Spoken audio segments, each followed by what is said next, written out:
In this 250th edition of In the Gun, we share some memories. Sure, that's going to happen. But we also take a look ahead, and we're joined by a very special guest for this landmark, the HBC himself, Rich Rodriguez. All that on this episode of ITG. Welcome to episode 250 of ITG. In 2022, a pair of former ball players and a talented young broadcaster were tasked with creating a college football podcast. These men promptly escaped into the mountains of West Virginia and got to work. If you want top-level football analysis, off-topic stories, and locker room humor, you're in the right place. You are In the Gun.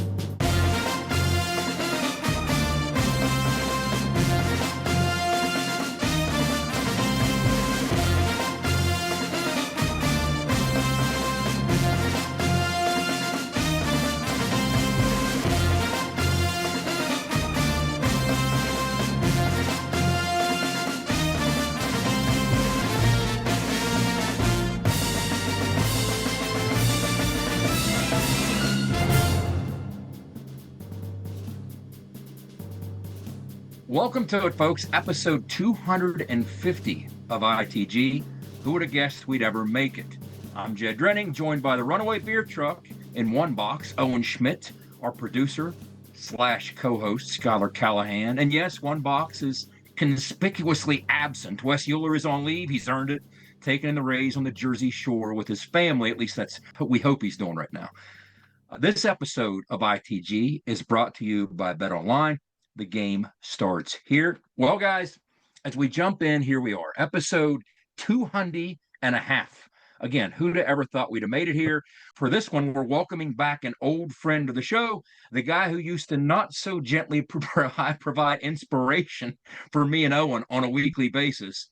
We even dusted off the old A-Team style intro to celebrate episode 250. Owen, Coach Rod is on deck. I got to ask you, do you still recoil maybe just a bit when you see him or even hear his voice? What's your reaction? Oh man, I think lately when I've been around him, it's been kind of a little bit different. It's almost a little more reserved. It's not until he gets back out on the field where you really see the fire ignited all over again. I'm gonna go get ready to go yell at somebody. But in the one-on-one stuff that we've done, it's been nice to kind of talk to him as a former type deal and get a little bit of inside the door, right, of actually Coach Rod, not so much the man, the myth, the legend, the persona, the hard edge. So there's been kind of two different playing fields that I've seen him on. But I'll say this, the practice that I went to, there was no unclenching of the back when, you just see him on an absolute rampage on the practice field. You can't really, the amount of energy that he brings to practice, detailed, not letting anybody get away with anything. And I think that's really what's been probably one of his most productive attributes, is being able to hold people accountable the entire time and not even let them slip for at least 1 second. And I think that's why he's so good at what he does. He's just so tuned into the details and what needs to be done. And if it's not this way, and you got to think, after a long career like he's had, he's able to see when something's out of line pretty quick. So I would definitely say, yes, Jed, on the field for sure, you're kind of ready for something to get flown by your head, or maybe a whistle tapped upside the helmet there. But I didn't notice until we got an ECU on Owen's box there. But look at Rico Suave, all clean shaven. He's got a nice fresh cut. Look at him, all slick and smooth. How about that? Tired of feeling like a hobo, you know what I mean?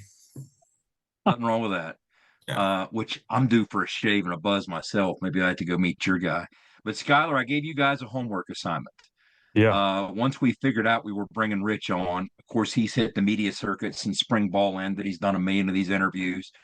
with the Nationals and otherwise. What we're trying to do is come up with some material to ask him that maybe you haven't heard yet, so it's not redundant. How has your homework assignment gone? Oh, I mean, it's probably 20 pages long, but I know we can't keep them forever. So hopefully I can get it in as much as possible. But it's interesting. There's so much to really talk about, even in a normal year. If Rich was already in place, you have all this stuff going on outside of the field with the NCAA, the House settlement, the portal, NIL. I mean, we could spend 2 hours talking about just that before Jed even gets into his 3 hour film breakdown with Rich. So Yeah. yeah, it's going to be interesting. It's going to be a lot of fun. And look, like when the decision was made to go in a different direction, one of the things that I said was that the next head coach had to have similar characteristics to that of Dan Campbell of the Detroit Lions. Someone that fits that hard-nosed, tough mentality. Leg eater. And yeah, what was it? Bite the kneecaps off, spit them out, Yeah, chew them bite the up, whatever it kneecaps. was. Yeah. And on the way up, we're going to bite a kneecap off. Yeah. Is Rich Rodriguez not the college version of Dan Campbell or what? I think they hit the home run on that. That's a good analogy. And what I'm going to say, I'm going to toss to you with one more question, Owen, and then we're going to go to break after you answer this. Tell people, whether they're recruits or whether they're fans, why in this changed game, new climate, different age, can Coach Rodriguez, and I'm going to ask him a similar version of this question, why are you convinced, as a former player of his, that he can come back here and win big again? Why am I convinced that I think he can have success, Jed? It's just the way he operates and does things. Based on the sheer fact of just conditioning alone, I feel like that's a lot of what we've lacked. I feel like we've lacked the toughness and honestly 4 quarters of conditioning. In my opinion, that's what I've seen the last couple of years we just lacked in. I feel like, I'm not saying that the guys weren't tough maybe, but there's just it's a different recipe. It's a different recipe, man. It has a whole different feel, a whole different vibe. I think that's something that's going to be visually able to see, once the guys get out, on the field. I think you're going to be able to see that we are in shape. I feel like you're going to see that in the fourth quarter, our teams will only get stronger. And I feel like that's always kind of been his armor, right? The conditioning aspect, having those guys, the tough guys. Do I think it's going to be instant success? I'm sure there's going to be some speed bumps. In my opinion, we've needed somebody like this. You guys were just talking about a Dan Campbell type. There's really no one out there like Rich or a Dan Campbell, in my opinion, in the college world. I'm sure there is. I'm not as vast with every team's head coach, but I do know that when you meet Rich Rod or you play under him for the first time, it's a very memorable experience, and it's one unlike anything else that you're going to get. And I feel like he's hungry. He's got a chip on his shoulder. I feel like there's, you don't get a lot of chances in your career to, have a second chance like this. And one where, there's no more really waiting around 4 years for like those guys. Like you can get whoever you want year in and year out with this new portal deal. So he is one of a kind guy. He has specific people that he's looking for. They might not be the best player that someone like Phil Steele, thinks is the greatest player in college football. Rich might say, yeah, that guy's good, but he's not really a fit for us. He doesn't do Rich has a very calculated roster sheet where, there's certain things he's looking for in guys. And I doubt that's the same as what Ohio State's looking for or what Florida's looking for or Alabama. That's right. Or I also like that he's kind of in that area, PA, Virginia, Ohio. Those are great football states. So, he's kind of back. Those are some kids that we haven't, in my opinion, haven't really grasped a hold of in recent years as well. So, we'll be looking for, for stuff like that too as well. But those are kind of the things that I really think why he could have success. Really the hard edge mentality, obviously, which is a program that I yourself have been through. The difference in the game now with the portal, you're easily able to reload a guy who's well within your spectrum of what you're looking for. We got him in the waiting room. All right, let's let him in. Yeah, he just hopped in. So what we're going to do, and to double down on what you were saying, yeah, conditioning is going to matter, and Rich's style is going to make it matter earlier in a football game. But folks, stick around, because when we come back, we're going to take a quick break here. We're going to be joined by Coach Rodriguez and pick his brain on how things are shaping up in Morgantown in his second run as head coach of the Mountaineers. You are in the gun.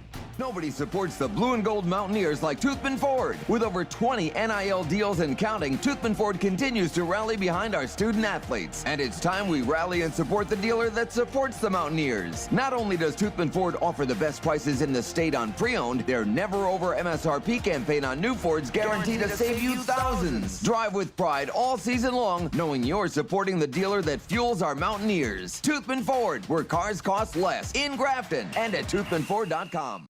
You're listening to Mountaineer Football Talk. ITG. For nearly 20 years, Fortis has been the nation's leader in providing guaranteed roof performance programs for commercial buildings. Fortis offers roof performance solutions that feature extensive initial and ongoing reconditioning for commercial buildings as an alternative to traditional replacement, with long-term performance guarantees that are backed by global leader Lloyd's of London. Fortis offers a comprehensive range of roof performance management programs that provide financial security, extend the life of our customers' roofs, and make a significant impact on ROI. Fortis is currently improving performance and increasing ROI for customers at more than 4,800 locations, with more than 140 million square feet protected, including many Fortune 500 companies that have turned to Fortis to save money, gain financial certainty, and extend the life of their existing roofs. Fortis has helped customers save more than $520 million in capital roof replacement costs for an average ROI of over 250%. To learn more, visit fortis.us.com. Fortis, roof performance and financial certainty guaranteed. Welcome back, Coach. We know there's never a slow time, especially when you're jumping back into a new job. So thanks again. But I do have to offer up the credentials. I know it is a little bit redundant, but I still like saying them. Two-time West Virginia Conference Coach of the Year, 1993 NAIA National Coach of the Year. Boy, oh boy, do I remember that one. Two-time Big East Coach of the Year, former Pac-12 Coach of the Year, Conference USA Coach of the Year. Stop me when you see a trend emerging. Coach, how are things going? Good. I need to hire you as an agent. I mean, hell, I don't have one. Jed's right. No, it's great. It's, as you mentioned, it's always busy anyway as a first-year head coach. Even though this is not my first year as a head coach, but now with the way the recruiting calendar is, June is with camps and our current players and recruiting. June, it might be the busiest month of the year total, even including during the season. But it'll slow down a little bit. We'll have a little bit. Couple weeks in July to catch our breath a little bit, and it's so new, with 70 some new players on the team. I'm still learning our guys. I mean, it's crazy. I think I saw somewhere that of the Power 4 teams, Purdue has one returning starter, so they're 68th or whatever. We have two, so we're next to last in the number of returning starters. So it's a whole new team, and in a lot of ways that could be exciting for our fans. We certainly hope it is. What I want to do is I want to jump right in. In an age when coaches tend to maybe downplay or even deflect expectations, you haven't done that at all. You've jumped right back into the saddle and you've embraced those expectations, and you've talked about what it's going to take at West Virginia to win a national championship. And again, remember, you were right on the doorstep of playing for that thing the last time you were here. This is a different age, a different game. A lot of things are different, but some things are the same. Talk about what you think it's going to take and how we can get there to be on that stage again. There's certain things that culture-wise or program-wise that you got to kind of adhere to no matter where you're at, where you're doing, who you have it with you. But there's also things you got to adapt to. In the same way as a coach, I'm not the same coach I was 20 years ago. I hope I'm a hell of a lot smarter.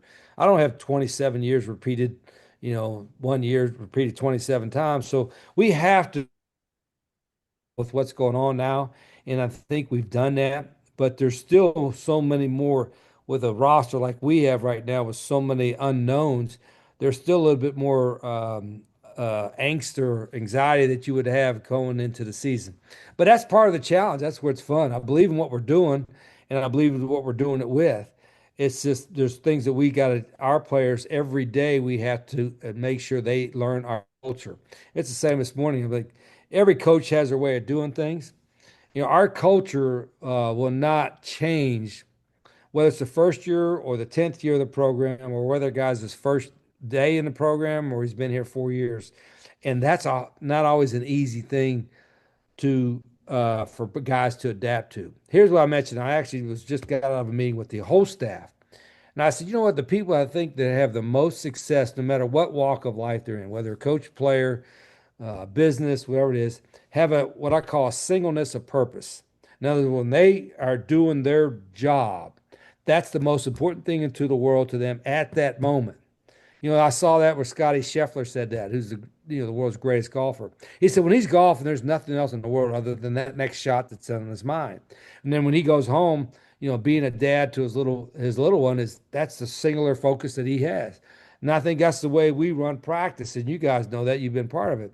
That next practice is the most important thing in the world to us. That next play in practice is the most important thing to us. And then when that's over, then something else takes importance. But when we go to practice or we go in a game, that very next play is the world to us. And people say, well, it can't be more. At that moment, it is. At that moment, that's it. And we have to take that approach if we want to have success. You talked about, and it's a great point. You talk about how much you've evolved and how much you've changed, not just year to year, but even day to day.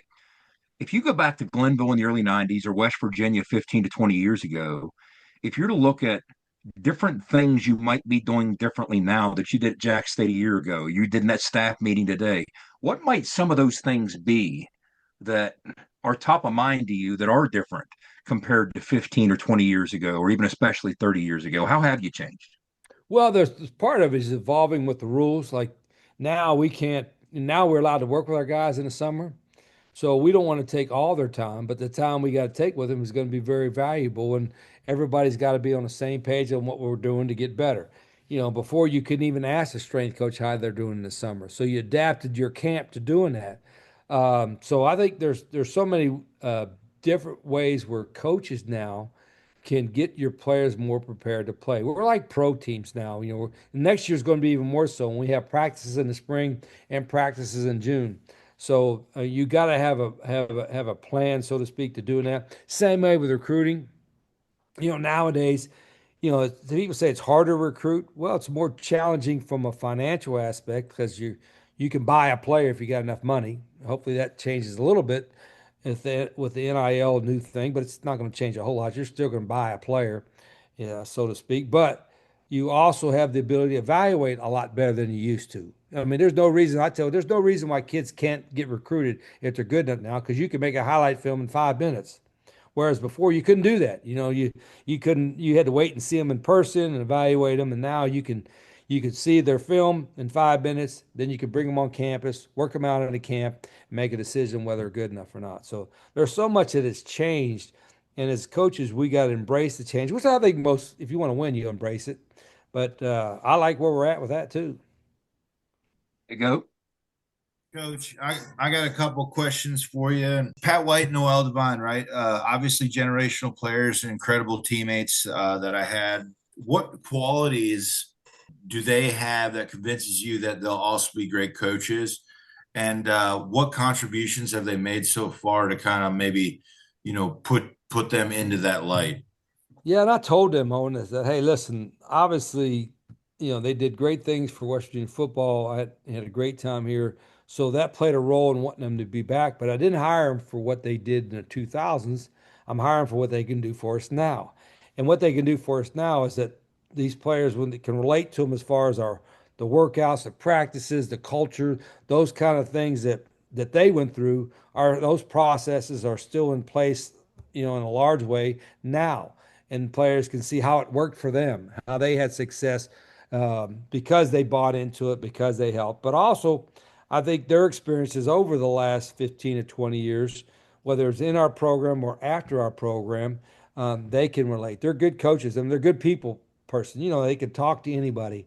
And I think they got great futures because they understand football, but also they understand, some of the things that we talk about in our program is having a hard edge, earning success, not being entitled, understanding they're part of something bigger than themselves, and wanting to be part of a team. When you're a great individual player, there's a tendency for outside forces to make you be an individual and fight the team part of it. It's your first and then the team second. And these guys were always team first guys, and they're team first guys now. And I think for our players to see that is a big bonus. I love it. I love it. Shuley, what do you got for Coach? Yeah, so Rich, first thing, obviously with roster building, it's obviously much different now, and I think you guys are probably still trying to figure this out as everybody else is. It's a moving thing, as you've said before. How do you stay disciplined to your game plan with recruiting, whether it's high school kids, JUCO, FCS, D2, Power Four, Group of Six? You got kids coming from every which direction. How do you try and put this thing together? You guys got a lot of transfers this past offseason, a lot of seniors. But moving forward, is there a certain formula that you're trying to stick to in terms of how many transfers versus how many high school kids that you want to go after? Yeah, I've said this a couple of times. I tell the staff, you know, I'm not worried too much about does he got 1 year left or has he got 4 years left or whatever. I said, just get guys that are good enough to win with. I hope the majority of them have multiple years left. It'd be great to have all high school guys that are the best ones. I said, but just sign the best players you can. This year, because of our late start, we had to get more portal guys because that's what the best guys we thought that were out there. Next year, we'll have more high school guys than portal guys, probably a lot more. Recruiting's going, we think, really well, and we're getting a lot of talented guys. But we're not, I tell a recruit, I'm not guaranteeing they'll start the day they get on campus, but I don't recruit anybody to be backups. So if we're recruiting a guy, it's because we think he has an opportunity to contribute right away. So going forward, I think we'll be younger in our roster and hopefully build it up from there. This year we had to be older because of the transition time. And but what's non-negotiable is the culture. And I don't try to change. And Owen and Jed said, I don't try to change who they are as a person, your likes, your dislikes, and that kind of thing. You are who you are as an individual. But what I try to do is you got to understand you're part of a bigger group. You're part, the team comes first. And everything nowadays, more so than ever before, pushes guys to be individual, whether it's social media or whatever case may be. Everything is pushing them to be more about them and I than us and we. And we will still go by the culture. The team is first. We still coach our guys. People are afraid to coach guys. He's going to get upset and go somewhere else. Well, that ain't our guy anyway. We want guys that want to be coached. And you know what? The best players, all right, want to be coached. These two guys in front of me wanted to be coached. And so we coached them. And so we still do that. People call that old school. I just call them, that's what our job is. You know what I mean? Our job is to coach. I never knew the term. He's a player's coach. What the hell is that? Players play, coaches coach, administrators administrate. And that's the way it should be, and that's the way we still do it. Just a couple of seconds here on the most important position that everybody talks about, and that's quarterback. You got some veteran guys in that room, Nico Markle, Jalen Henderson, Max Brown. What do you like about the makeup of that room right now? And also, too, with an FCS opponent, a Group of Six opponent coming up to start the year, is there any advantages to holding that starting announcement in the back pocket of yours as long as possible because you don't have to necessarily give that away in the first week or so of August?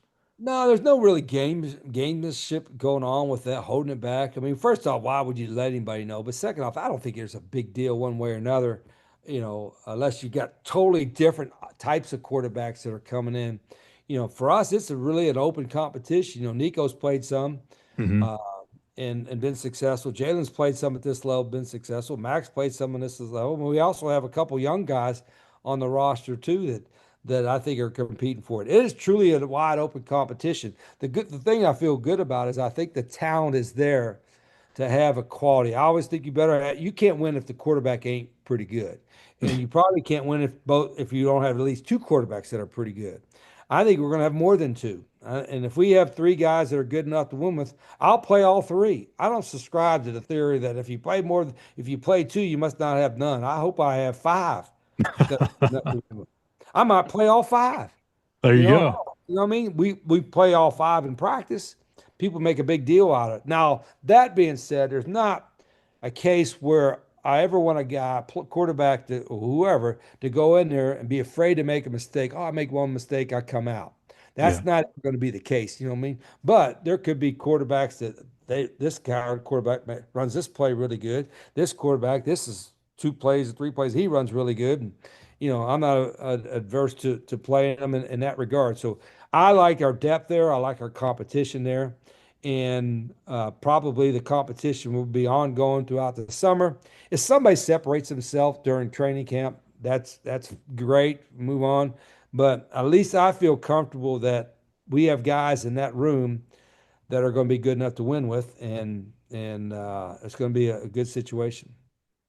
I'll say this, coach, quarterbacks in your system, we don't look over our shoulder.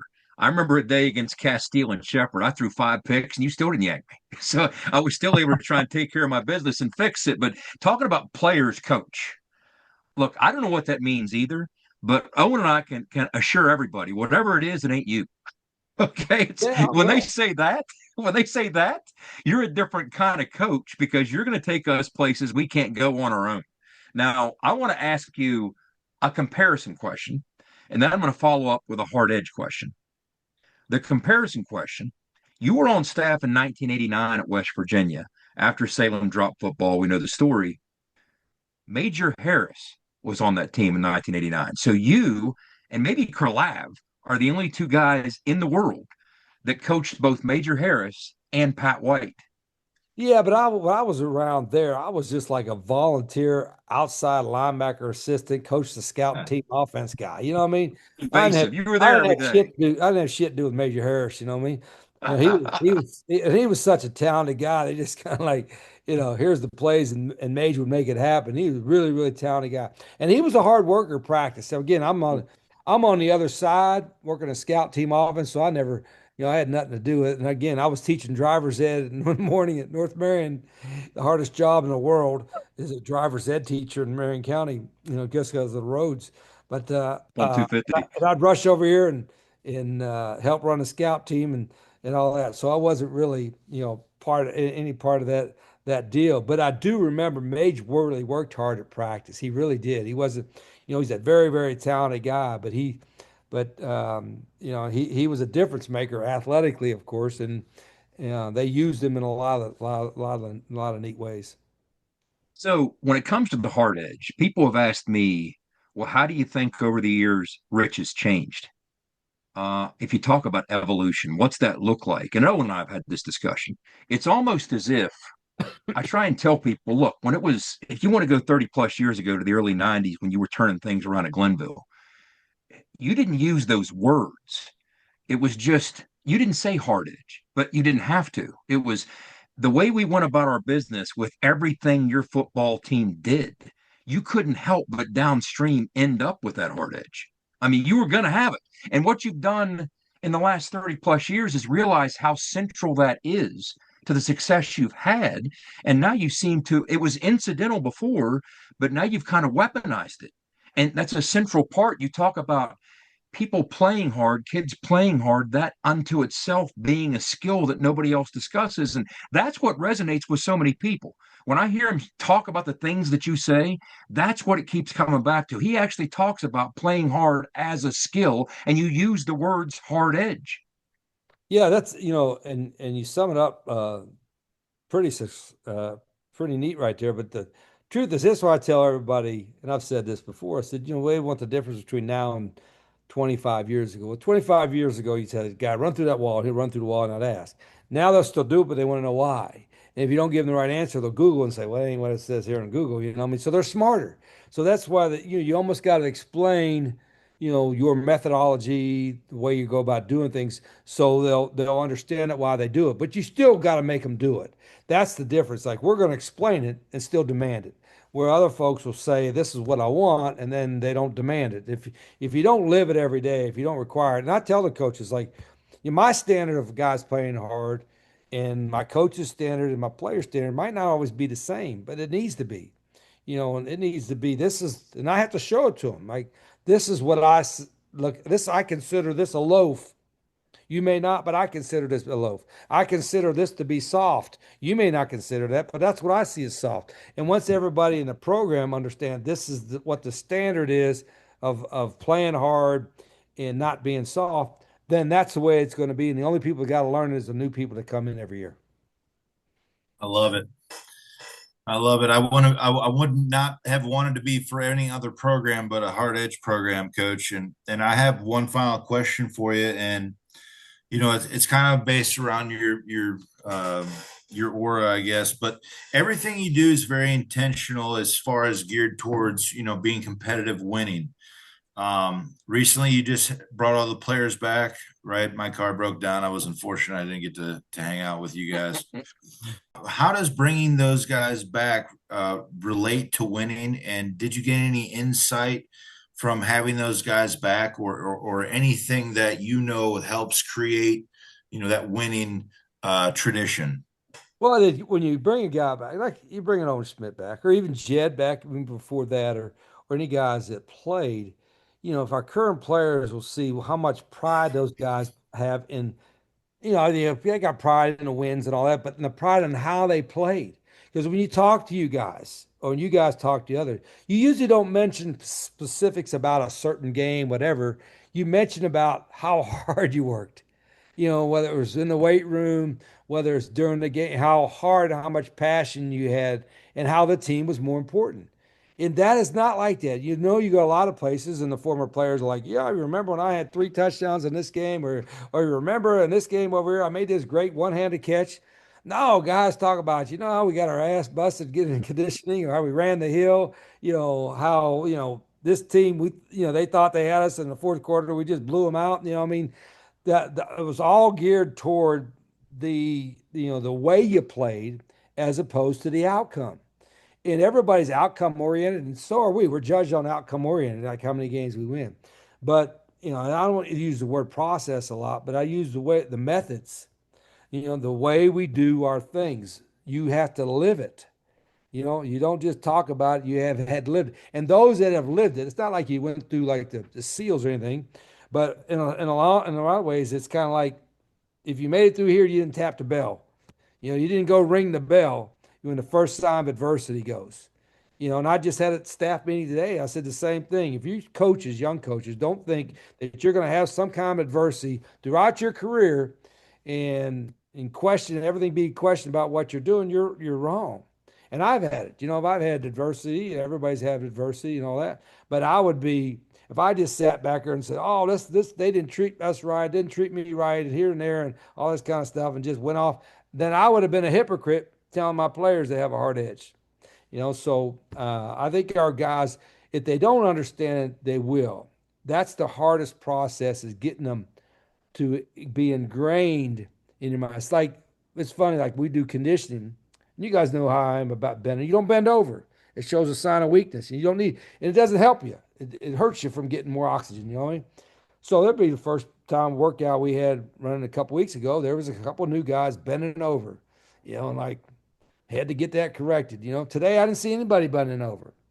So you can learn things, and I said a couple of things when they bent over. They weren't, it was not their best friend. Go figure. It wasn't their best friend when they bent over. But now, today, I could be their best shirts friend. on top. They didn't bend over today. Imagine that. And they wound up recovering faster because they didn't, Yeah. Coach, the last one I got for you, it's more of a future thing. Obviously, Ren put out, about, I think it was a week or two ago, a bunch of new non-conference games being scheduled. Unfortunately, this will be the last backyard brawl unless something changes for the next handful of years. If that is the case, you guys have Alabama on the schedule, home and home. Don't believe you've talked about that yet. I know you probably rather like to play Pitt, but if nothing changes there, what do you think about that opportunity of having the Crimson Tide coming to Morgantown? Well, and that's a good question. It's a fair question. Yeah, but I'm not giving you a coach speak answer. I'm just giving you. I'm not even thinking about the first game of this year. You know what I'm thinking about? Tomorrow's workout. We got skill development with our guys tomorrow. And then after that, we got to see Friday, we got to work out. Thursday, they have off, Juneteenth, and then Friday, we got a camp. When I say I give a shit, but I don't really think it. The schedule's a schedule. No, it's like singleness of purpose, right? Yeah. Like there at some point I'll sit down and we'll look at the whole schedule and how we were going to figure it out. Like games are scheduled so far in advance, what have you. It's like people ask me, why aren't you playing this school? Whatever. I'm like, are they on the schedule next? You know what I mean? It's like, what's next? Like everything's like to me, the barber shop. When what they say in a barber shop when your hair get done cutting. Next. What's next? That's all I'm worried about. What's next? Right now, it's 5:35. I'm gonna eat dinner with a recruit here in 15 minutes. That's what's next on my schedule. That's all I give a shit about. Love it. But we're going to cut you loose on the way out. On the way out, what I want to ask you is this, and heck, who knows? In today's game, that Alabama game might be a conference game by the time we play it. Who knows, right? So why Well, bother I'm not. projecting? Listen, But yeah, when a philosopher, I'm not convinced that in a couple years that their power fours don't move away and have their own deal. I'm not convinced that that's not going to happen. Kind of crazier times go. I may all change anyway. So. it could absolutely happen. So you won a bunch of football games at multiple stops, back to Glenville, up to Jack State more recently. And the way you've done it, there's a certain signature and stamp on both sides of the football. Obviously, we all know about what you've done on the offensive side of the football. You coached the leading receiver in the history of the game in Chris George. You've had a bunch of 500-yard passers. You've had 500-yard rushing games as a team. You had a quarterback who didn't even start run for 327 yards, Khalil Tate. So all the things you've done offensively, I want to ask you on both sides of the ball. I know it's about winning games, but is there a single thing that you reflect on in 30 plus years that offensively you're most proud of as an accomplishment, and defensively there's also a style there too? A lot of people don't realize when you were at West Virginia, you were plus 63 in turnover margin.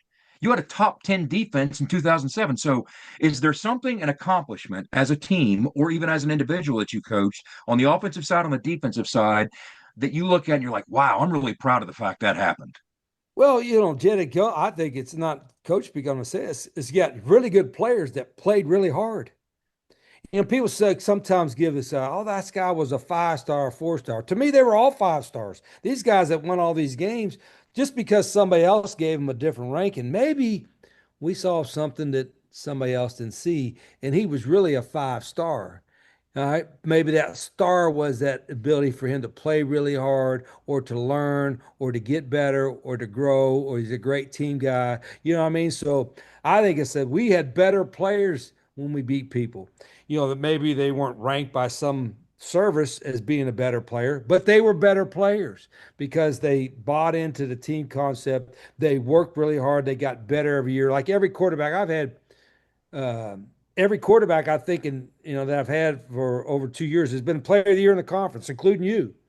When people say, well, they came out of nowhere. No. They didn't come out of nowhere. They were all really, really good, and they played really, really hard in a great culture. Only thing that we try to do is, hopefully we got them a little bit better. We got them in shape, and we created the right culture. But they made the plays. They were the great players.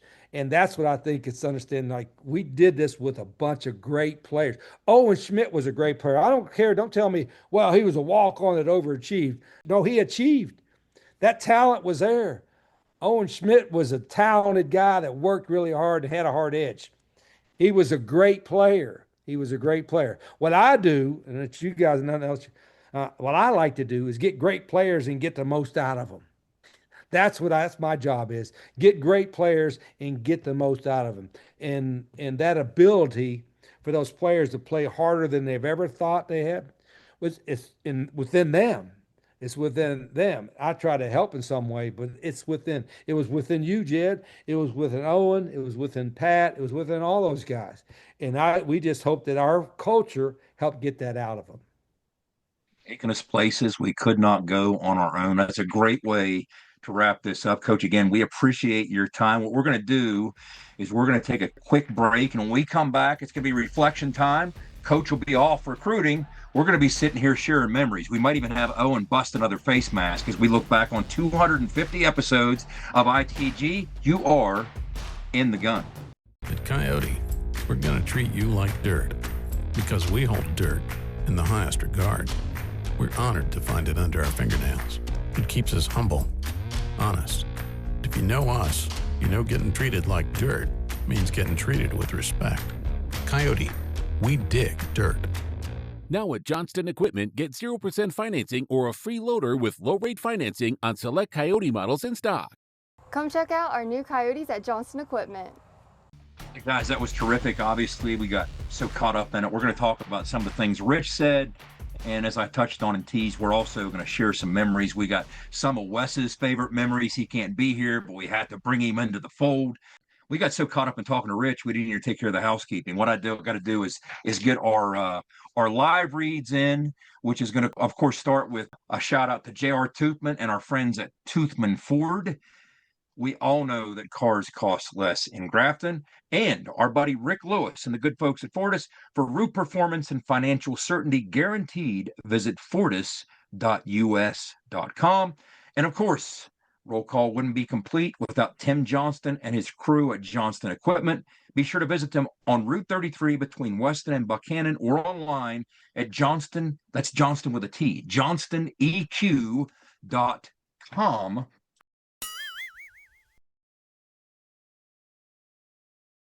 Now, guys, what I have is a list of landmark episodes, and we're going to kind of this is loosey-goosey. We're going to go around the house here. I'm going to pull up what Wes was talking about. We might even insert Wes's Pat Narduzzi hat story that we posted online on the ITG account. But speaking of which, Schuyler, we forgot to say so. Terrible what's going on in West Virginia with the flooding, more specifically what's happened up in your stomping grounds in Wheeling. So one of the things we want to do is direct you to the ITG Twitter account, which is at In the Gun Podcast on X. We pinned a tweet. WTRF did a great story that kind of encapsulates and lists all the different organizations that are collecting things and taking donations. So if you want to help out, help those poor folks up in the Northern Panhandle that have been hit by these floodwaters, check out our Twitter account, go to the pinned tweet, and check out the article by WTRF, and you'll see this long list of outfits that you can reach out to if you want to give and help out, because those folks sorely need it right now, Schuyler. Yeah, they really do. I actually just got off the phone right before we started taping with Rich, with my buddy that's back there in Wheeling, and he's helping out, delivering stuff, and he's like, man, it doesn't even look like the same town. It looks like a war zone right now. So definitely thoughts and prayers with everyone back in Wheeling.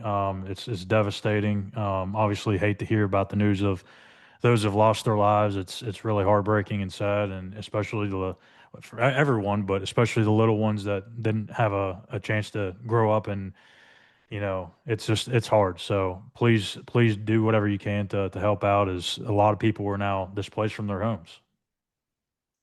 Yeah, there's no easy way to segue out of that. It's tough times up here in the Panhandle. Yeah, many friends up north that just hope they're safe. Yeah, let's hope that's the case. So let's move back to a lighter note, but we do encourage people, check out our X post. That is our pinned post on the account, and go to that WTRF article. They did a great job of listing all those organizations that are helping people out.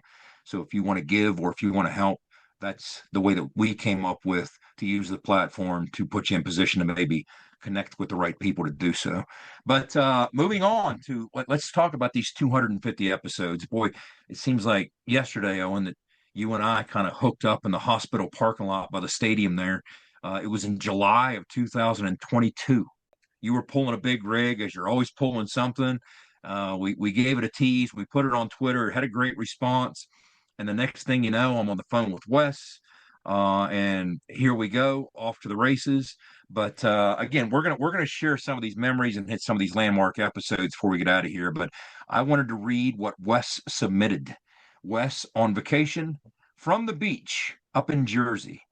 We asked him for some of his favorite memories. This feels so strange to be doing episode 250 without Wes. There's a void in our hearts, folks. There's a void in our hearts. So we'll try and include him in other ways. First, he said, the Pat and Steve reunion episode 150. So that was obviously a seminal moment in ITG history, just as having Coach Rod on. We didn't mention that Coach Rod's a friend of the program. I should have brought that back up to him. It was way back in episode 59 when he was getting ready to take Jack State up to the FBS level. He was making that leap that summer, the first time we had him on the show. Wes also says that, of course, the McAfee Madness episode last December after Rich was hired. And the way that season ended. And it's like, for me, I think about it every single day still. Every day at some point, it pops up. And it's heavy. It's like a very heavy thing. So I think, like, talking to Coach Rod through over the last couple of weeks, if this is possible, I'm like, hey, man, I know, like, your coaching resume doesn't need it. And, like, I know that you're one of the greatest football coaches of all time, regardless of what happens. And what you've been able to do here with Jacksonville State is fantastic. But I want to let you know that if I was able to help you and you go back and win there, the Natty, like, you would take a lot of weight off of my conscience. And I think, like, I think he feels the same exact way. We're sitting here getting ready to do our reaction episode. I told Owen, I said, hey, shoot Pat a text and see what he's doing. What do we got to lose? Next thing you know, he's like, hey, he wants the Zoom link. What? Wait, what? 10 seconds later, and off we go. 10 seconds later, yep. And off we go. He also, Wes, like Big O wearing the ITG T-shirt on. Now, that was a moment. On the Pat McAfee show on ESPN, sleeves ripped off in Big O style. Oh, did you get sunburned that day? No sunburn. We were under that roof, so we were good to go. But it was hot. It was hot. It was hot that day. I remember that. He also loved every Professor Schmitt reading. Poor Bevo was so sad, so sad, so sad all around. Everywhere he turned, he saw horns down. Yes. Now, we quickly ran out of content. For those who are longtime friends of the show, we did that back in the early days. What we did was it was recycled content that from years past, I wrote all these different preview articles, which were like War and Peace. I mean, they were like 2,500 word articles for all these different Big 12 matchups. The first time we go on the road to Lubbock, or the first time we go on the road to the Little Apple, I kind of set the scene with talking about what it's like so the fans could understand Iowa State on the line. And we had this series where Owen would transform and do Professor Schmitt. And in a very aloof voice, he would read my intro of what it's like to go into that stadium, my very wordy intro. And it was a big hit. We had a lot of fun with that, but I sure wasn't writing any new ones. So once we spun through what I already had, that was it for that. We'll have to come up with something new for Professor Schmitt. Now, he closed out with, and this was pretty cool too, fanboying over Bruce Springsteen with Charles Wesley Godwin. So you didn't just have Charles Wesley Godwin on there because he's an old lifetime friend of Owen's, but he had him on there to fanboy over the boss. So that was a pretty cool moment. And what we're going to do real quick, it's one of my favorite moments on ITG, and it came as early as episode 2. That's why you're going to see the thumbnail at the end. So don't go asking. We're not promoting an old episode. I included the thumbnail at the end of the production. We put together a 2-minute story by Wes about the encounter he had with Mr. Pat Narduzzi over his West Virginia hat. Again, if you're a longtime listener of the show, you know all about it. It's one of our high points. But if you haven't heard it, or even if you have, listen and or watch, and we'll react.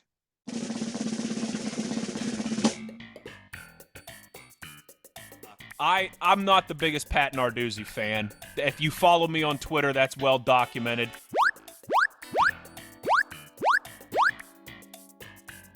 Back in May, I was at Steelers OTAs, and the Steelers are not only kind enough to let Pitt, share a football stadium with them, they also let them share a practice facility on the south side. It's like the Steelers are on one side of the building, Pitt's on the other side of the building. I work for the Steelers, right? I'm doing my show during OTAs 3 days a week live at practice, and one day I'm there and I'm wearing this is a honest to God Scouts Honor Bill Stewart story. Don't leave your wingman. That just happened a couple months ago. I'm wearing a WVU hat there at Steelers practice, doing my show on the Steelers radio network. Nothing to do with the university that's located in the Oakland district of Pittsburgh. Pat Narduzzi was showing some Pitt recruits around, obviously, because, that's like their biggest draw is, hey, look, we get to practice with the Steelers. Come on, check it out. You can see Cam Hayward and TJ Watt work every single day. Come on.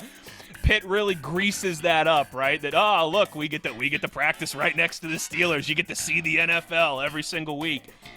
I'm wearing a WVU hat, and all these guys that are getting trotted around are looking at me wearing my WVU hat doing my radio show at practice. Pat Narduzzi complained so much to the Steelers that Steelers PR came up to me and said, "Hey Wes, do you mind? Can you not wear that hat, tomorrow or the rest of the week or whatever?" He won't stop complaining about it. That's Pat Narduzzi. Elaine Bennis wearing the Orioles hat. I'm Elaine wearing the Orioles hat on Seinfeld. This is America. Look, either you take the cap off or you leave. Well, I don't care. I'm not taking it off. I swear. And I know a lot of people might say, "Oh, well, you're at the facility." No, I'm at the Steelers facility doing my Steelers job at a Steelers practice wearing a WVU hat. And Pat Narduzzi, who's such a blowhard, couldn't even withstand that. All right, so there you go. He's not a Pat Narduzzi fan. Nobody ever thought that he might be. We immediately knew that he was one of us. No doubt about that. That's if you doubted it right out of the gates. We should have known by his initials, Wesley Valen Uhler. The guy's initials are WVU. But right out of the gate, in episode 2, we found out what he was all about with his unmitigated, unbridled, raw hatred for not just Pitt and all things Pitt, but more specifically, our favorite DB of the year, Pat Narduzzi.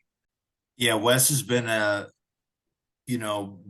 life voice of the channel, and it's been great having him. Schuyler's been a great contribution to this. I mean, basically helped us grow into what we are today. And Jed, the man of all things with the information, the walking encyclopedia. I'd say I don't know if I really have a favorite episode. I mean, all those episodes you just kind of named were pretty much the ones. I think the coolest thing is that we're sitting at 250 here and have put a few years of work into what really is just kind of BSing about football. And to see that people, like to listen to us bullshit a little bit, about what we have to say, and to see the growth.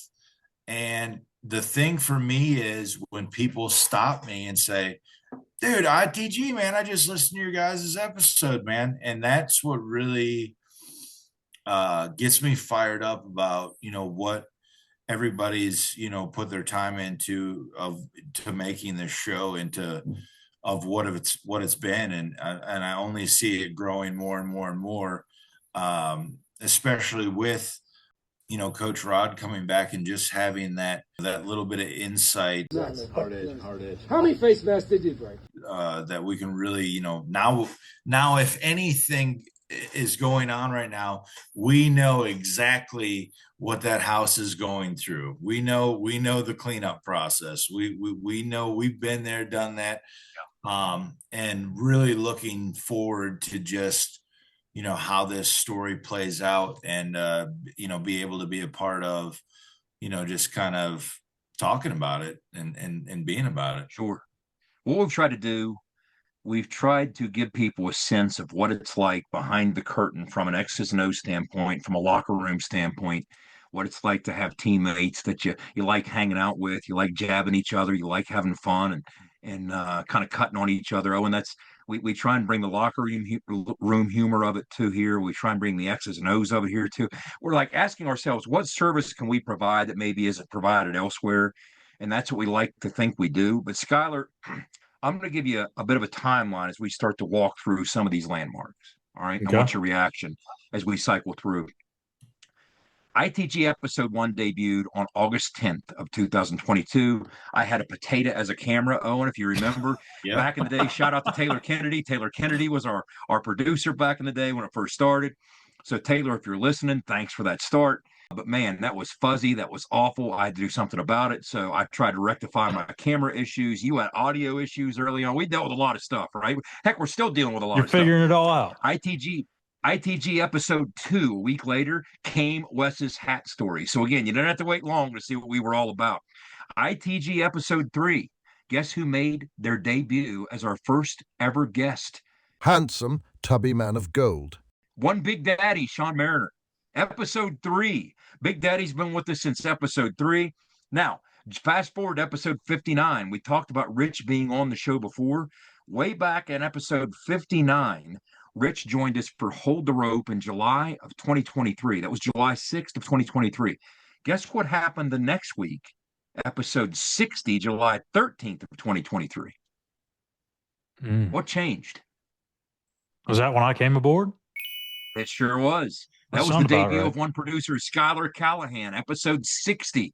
So, Schuyler, you've been with us for, again, I'm not a math major. My Glenville education says 190. Yeah, that's right. Yeah. Looking at that, episode 60, on to ITG 77. I forgot to ask Rich. I wanted his reaction to Phil Steele. Phil Steele's debut, episode 77. We love Phil Fridays. We're going to have to get Phil on as a friend of the program, as a dear friend of the program. Somebody was even asking me on Twitter, are you still going to have Phil on? I'm like, are you kidding me? Of course we are. It's like, what else is he supposed to say with 75 new players? Of course that's what he's going to say. But we want to get Phil on. I need to maybe start getting that in the works as he's out doing his promotional side for the magazine as it launches, and get him to explain his 16th place projection for West Virginia. Because remember, last year, one of the things I looked up, last year, Rich went through something similar at Jack State, right? Yep. 60-some new kids. Well, Phil wasn't as sour on that Jack State team with 60-some new kids. He picked them third in Conference USA. So that's what I want to ask Phil about. But that was episode 77. Moving on to a more somber note, episode 98. Glad we all got to get, I think we all needed it. It was therapeutic. After the passing of Dale Wolfley, we all got together and told Wolfman stories, and that kind of hit the spot. I think we all needed some of that at that point. And again, we were hoping that maybe some of those who got to listen, we heard from his family later, and it meant something to them and Maverick and the kids. But so that's a very memorable moment for us as well. Moving up to ITG 143. Oh, and it was in February of 2024. That's when we had CWG on. That's when Charles Wesley Godwin joined. So again, I got some more to cycle through here, but what are you guys thinking as I talk about some of these landmark episodes? Well, I'll mention one little story that I've never told anybody, so this is new to y'all as well. So this goes back to my start here at ITG, and it's funny because the whatever day that was that Jed reached out to me, I think it was on Twitter. I had put something out that like it was a pretty, I wouldn't say controversial, but I was giving a little bit of a criticism type of towards the football program at that point, because it was it was before the 9-win season, obviously, and it was a pretty heavy article. I can't even remember what the title of it was, but not even probably 5 minutes or 10 minutes after I'd published that article, I got a DM from Jed, and I'm like, oh no, did Monty like get him to like reach out and tell me to do something? I'm like, oh my gosh, I'm in trouble. Much, man. I was like, I'm in trouble. Here we go. And then he said, because I think Jed's message was very vague. It was like, hey, give me a call when you can. I'm like, oh crap, this is not good. I'm like, I don't know why that even registered in my head, but no, it was a pretty cool day. You know what they say, Schuyler? A guilty conscience needs no accuser. That's what they say, right? That's right. That's right. But I mean, we spoke on the phone probably almost 3.5 hours that first time, and kind of laid out all of our ideas, and it's been awesome ever since. I mean, to be able to meet up with Big Daddy, who's Northern Panhandler, a Sherardian himself, pretty often, and on the show got to see Charles Wesley Godwin, Philip Bowen. That was a pretty cool one with him playing country roads on the instrument. So I mean, we've had some pretty cool stuff happen along the way, and I'm sure the next 250 are going to even be better. Yeah, I agree 100%, man. It's only up from here. That's the best part. It's been cool to really see. I mean, like Jed was saying, oh my gosh, I feel like every episode for those first couple episodes, my mic wouldn't work, or it's just this and that. It was just something every time, man. So it's been great. I look like a sketch from the 30s with my camera. Schuyler comes in, puts some production value behind it a little bit. It starts looking like something's actually going down now when you watch these shows. So it's all we actually have sleeves, frames. Yeah. Everything takes time, you know what I mean? It's been awesome to see some of these people grow with us as well. And like I said, it's so cool when the listeners reach out and, or just pull you aside real quick. Man, we love the episode, but such and such, so cool what you guys are doing. Keep it up. So, I only look forward to more positive. here. I mean, Jed's got me doing some 12-episode barbecue content coming at you hot and bothered here soon. I've been busy as heck with not just work, but Berkeley Springs Brewing's coming out with a Runaway Beer Truck Lager, which is about to hit in July. So that'll be something cool that we'll be able to pump out to listeners as well, the ones that are 21 and up, of course, and are cool with having an adult beverage every once in a while. But no, there's just been so much cool stuff that we've been able to be a part of and work together and kind of see how this thing's just evolved. And honestly, when Jed asked me, I was like, man, I don't really sure, man, let's do it. You know what I mean? But to see it's been consistent week in, week out. He's puts a ton of work. I know all you guys put a ton of work into this. So much appreciated around the horn. And I'm looking forward to the future. Yeah. I mean, if you would have told me about 3 years ago that we'd be doing, or whatever, that I'd be a part of a show that had Phil Steele on every week during the college football season, I would have thought you were crazy. I mean, that's the first couple of times I was really super nervous because I'm like, man, I don't know, I don't want to make myself sound stupid here. Am I going to say something wrong? But he was really the first out of all these players. Like, I've talked to guys in the NBA, I interviewed them in the locker room, NFL. Believe this or not, Phil Steele was the first one I was super nervous about. Author of the College Football Bible. You can see things before they happen. People saying they've watched the show, and I've had a couple of people say something about that Owen's cookout out in the tailgate, which we kind of jokingly have talked about on here. We haven't really put anything together yet, but we need to. It's going to happen at some point. They're wanting it. Yep. It's cool because it's been a grassroots effort. It really has. In other words, we spawned this from our own social media platforms. We don't have a network or anything. It's just we kind of had to grow it of our own accord with the help of our listeners. And thank you to those who have subscribed and those who are listening. Please, I implore you, if you haven't subscribed, do so. The algorithm loves it. Trust me when I say, I don't want to belabor the point. If you haven't subscribed, hit the sub button. It's free. It really helps us out. The more we can drive that sub number up, the more the algorithm likes it and helps us out. But Owen, you were talking about some of the projects that we're going to have moving forward. Some we won't even see till the fall, but at some point, our listeners and watchers, viewers, are going to become familiar with the young and very versatile and very talented Ethan Gregory. He's going to be helping on the production side with some of that stuff that we're working on. He's a really talented kid, and I think he has a bright future in the industry.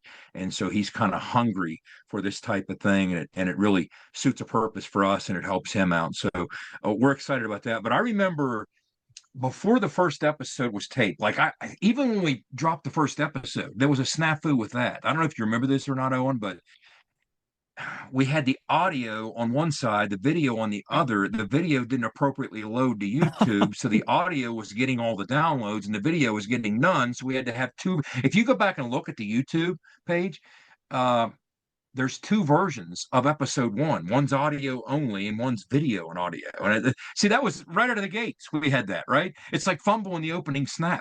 But I remember even through that, I got the sense, look, we're going to forge through, we're going to persevere, we're going to make this thing work, we're going to figure it out. And in large part, what gave me that level of confidence, it's one thing, Owen, you and I knew each other, not as well as we do now, but we knew each other.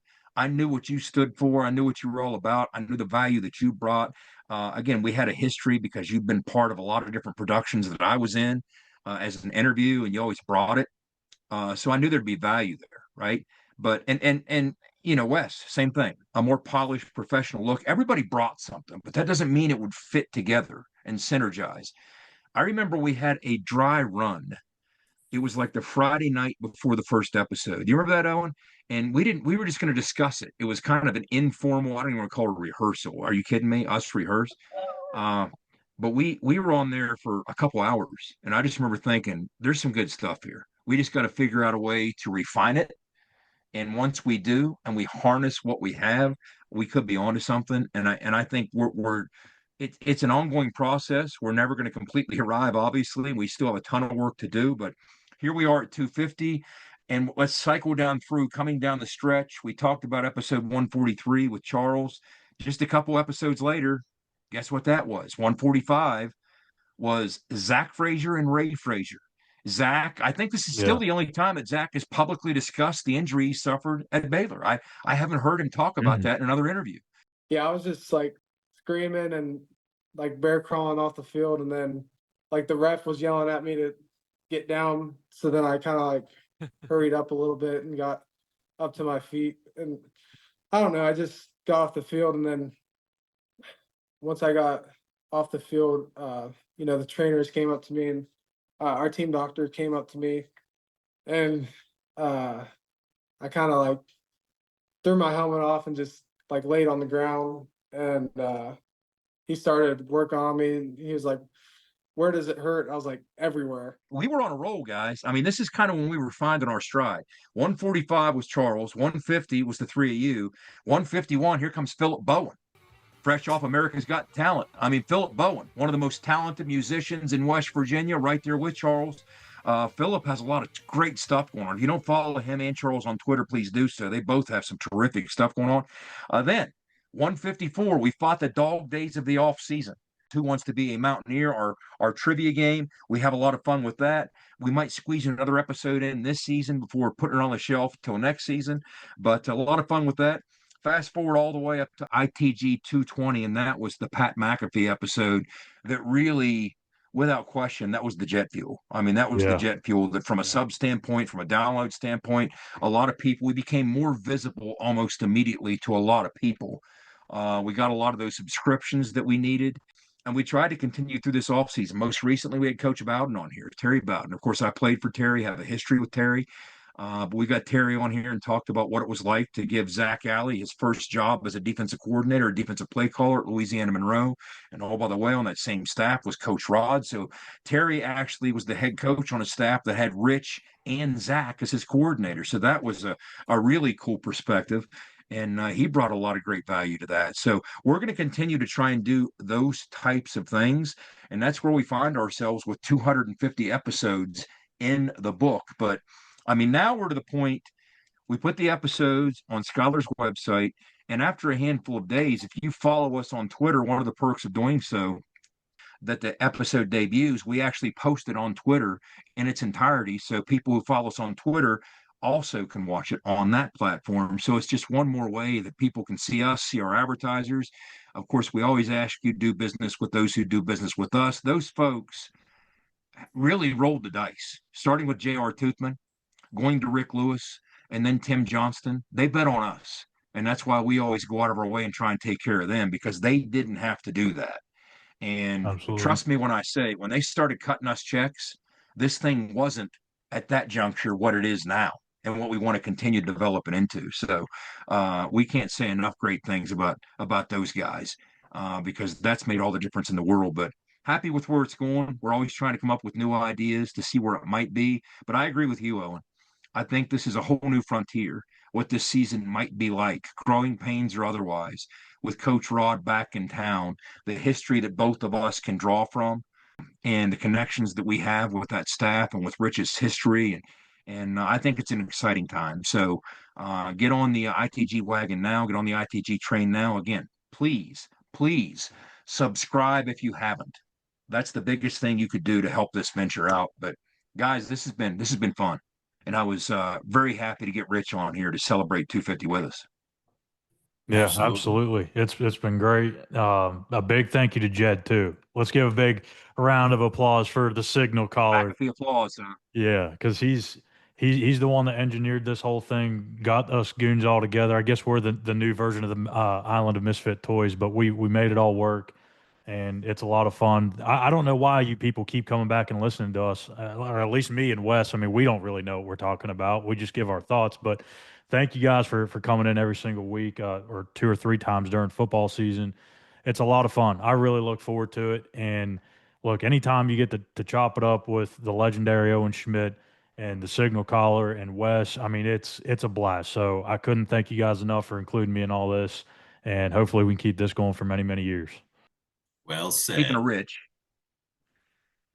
keep your eyes peeled because we dropped episode 1. We have an ITG series exploring Coach Rod's spread offense. Episode 1 posted a couple weeks ago. We're trying to spread those things out. It looks to be a 5-part series. I think they get a little more intense and a little more interesting with each new episode. I've had some fun with that. Going back to the old days, bringing you up to the new and some of the new wrinkles that he was even using at Jack State. What you might be able to expect and look for from an offensive standpoint at West Virginia next year. But we've had a lot of fun with that. So one more reason to sub. You'll get alerted. You'll know it's there. So that's one more perk. But that series on Rich's offense, we've had a lot of fun with it. It's kind of a film study-esque type thing. So that's what we've been looking at. So I guess it's time to close episode 250 down, guys. Put a pin in this thing, right? So with that being said, for Wes Uhler, who is up hanging out with what's her name up there on Jersey Shore? Snooki. I always forget that gal's name. Snooki. He's up there hanging out with Snooki on the Jersey Shore. Polly D. So yeah, for Wes, for Owen, the Runaway Beer Truck, and for Schuyler, I'm of course Jed Drenning. And remember, the one thing that we ask of you, feels weird without Wes doing this, okay? I'll do it. Be an ear and tell an ear about your new favorite West Virginia football podcast. You've been in the gun. The fun doesn't have to stop here. Be sure to hit subscribe and never miss an episode. Join us again next time. Until then, tell an ear to tell an ear about your new favorite WVU football podcast. This mission is over. It's over.